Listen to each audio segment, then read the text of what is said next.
샬롬. 사랑하는 성도 여러분, 귀하고 복된 하루가 시작되었습니다. 오늘도 우리 하나님께서 큰 복 주시기 위하여 저와 여러분을 새벽 예배로 불러주신 줄로 믿습니다. 감사하는 마음, 간절한 마음을 가지고 기도하면서 오늘 새벽 예배 시작하도록 하겠습니다. 다 같이 기도하겠습니다. 사랑과 은혜가 풍성하신 존귀하신 하나님 아버지 감사합니다. 지난밤도 주님께서 지켜주시고 인도하여 주시어서 편하게 쉬게 하시고 회복하게 하시고 이렇게 첫 시간 주님 앞에 나와서 엎드렸습니다. 다 하나님의 은혜인 줄로 믿고 감사와 찬송과 영광을 올려드립니다. 오늘도 예배를 통하여 주님을 만나고 주님과 교감하며 교제하며 주님과 하나 되는 귀한 시간 되게 하여 주시옵소서. 또한 연약하고 아프시고 여러 가지로 마음 아파하시는 그런 성도님들이 있는 줄로 압니다. 주님, 예배를 통하여 예수님의 위로를 받고 또 회복을 받고 큰 능력을 받아서 단 한 사람도 낙오되지 말게 하여 주시옵시고 함께 주님의 목표를 향하여 서로 사랑의 끈으로 한 걸음 한 걸음 나아갈 수 있는 귀한 우리 교회, 우리 식구, 우리 가족들 되게 하여 주시옵소서. 감사하며 예수님의 이름으로 기도합니다. 아멘. 할렐루야. 다 같이 찬송하시겠습니다. 찬송가 285장입니다. 주의 말씀 받은 그날 참 기쁘고 복되도다. 285장입니다.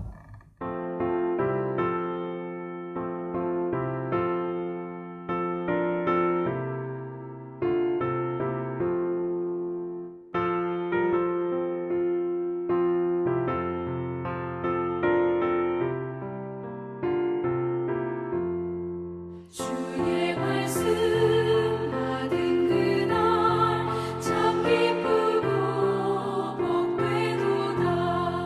이 기쁜 마음 못 이겨서 온 세상에 전하노라. 기쁜 날 주 나의 죄 다 씻은 날 늘 깨어서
아멘. 할렐루야. 감사합니다. 말씀 봅니다. 오늘 함께 보실 말씀은 요한복음 7장 40절에서 44절 말씀입니다. 요한복음 7장 40절에서 44절 함께 보십니다.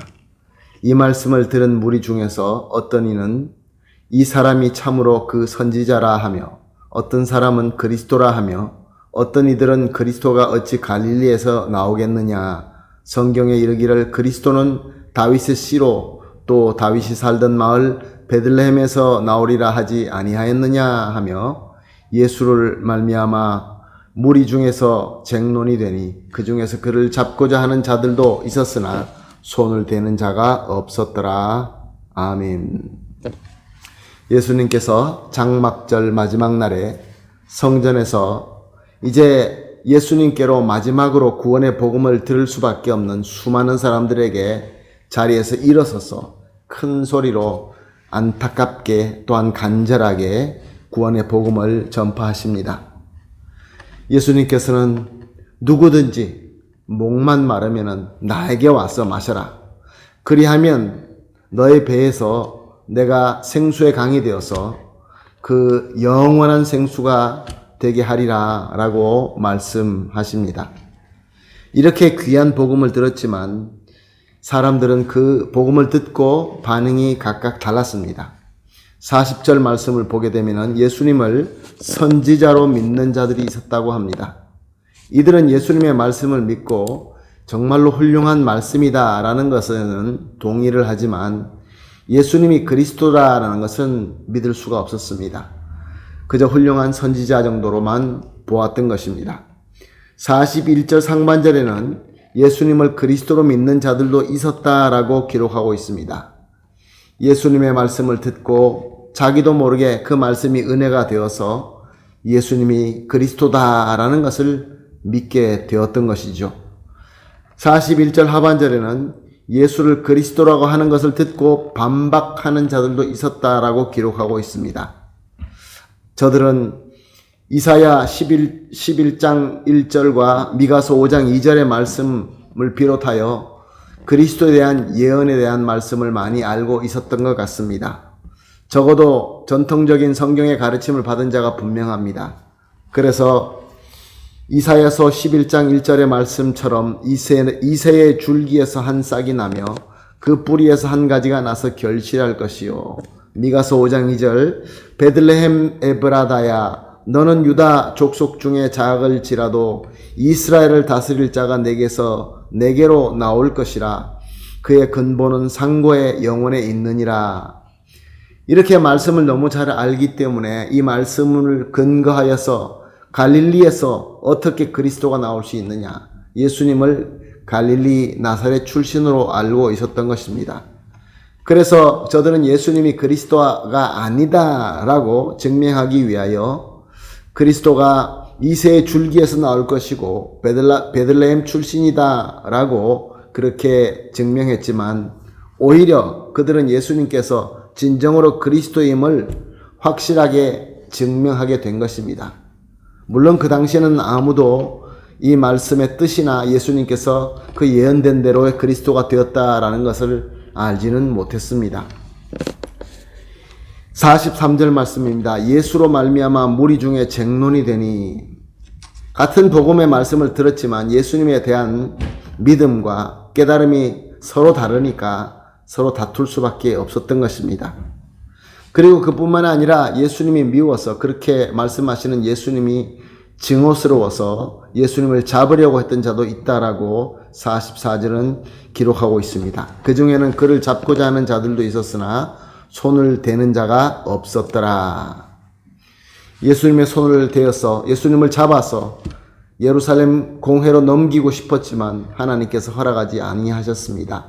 하나님께서 허락하지 않으면은 예수님을 손 댈 수가 없습니다. 사랑하는 성도 여러분, 오늘 이 본문 말씀을 통하여 우리는 이것을 생각해 볼 수 있습니다. 지금 오늘 우리는 예수님께서 성전에서 일어서서 외칠 때보다 예수 그리스도의 복음을 더 크게, 더 힘있게, 더 풍성하게 듣고 있는 시대에 살고 있습니다.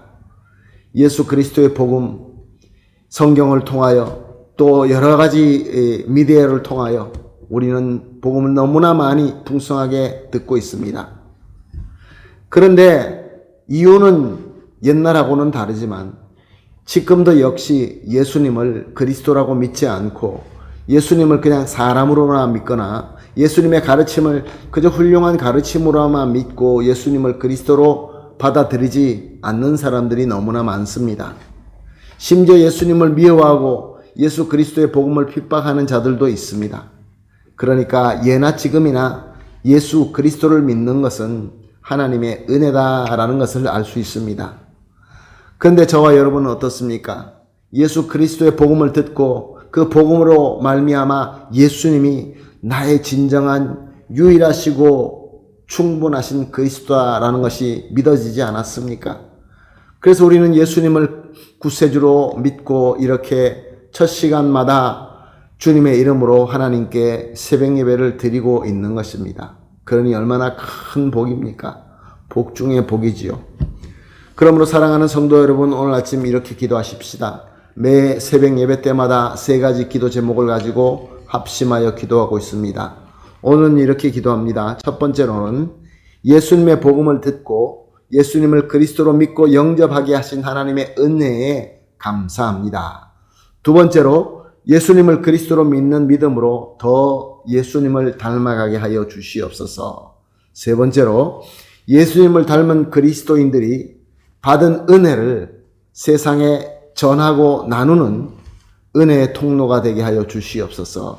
세 가지를 합심하여 기도한 뒤에 각자 기도하시고 모든 기도가 다 끝난 뒤에 하나님께서 허락하신 오늘을 주님께서 인도하시는 대로 순종하셔서 큰 승리하는 하루가 되기를 예수님의 이름으로 축복합니다. 다 같이 기도하겠습니다. 사랑과 은혜가 풍성하신 하나님 아버지 감사합니다. 오늘도 말씀을 통하여 우리가 얼마나 큰 복을 받고 얼마나 큰 은혜를 받았는지 다시 한번 깨닫게 하여 주시니 감사합니다.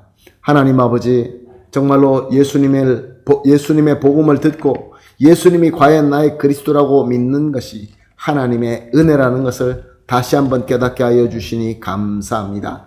하나님 아버지, 이 귀한 은혜를 가지고 더 예수님 닮아가는 그러한 그리스도인들이 되게 하여 주시옵소서.